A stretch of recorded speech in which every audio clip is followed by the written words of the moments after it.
আমি মনে করি এখন বক্তব্য দেওয়ার সময় নয়, বরং শপথ নেওয়ার সময়।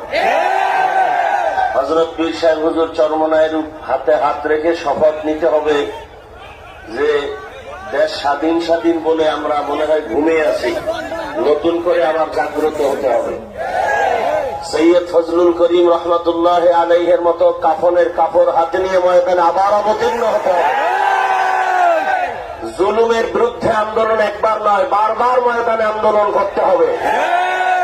দুই গরুয়ে ধান খায়, মালিক বেদ দিয়ে এক গরুর উপরে যখন বাড়ি দিছে আর একটা গরু দৌড় দিছে, বলে তুমি দৌড়াও কেন? এর পরের সিলিয়ার আমার।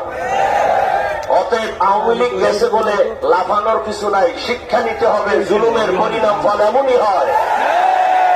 আল্লাহ এই জুলুম থেকে গোটা দেশ ও জাতিকে, ইসলামকে হেফাজত করেন। আসসালামু আলাইকুম।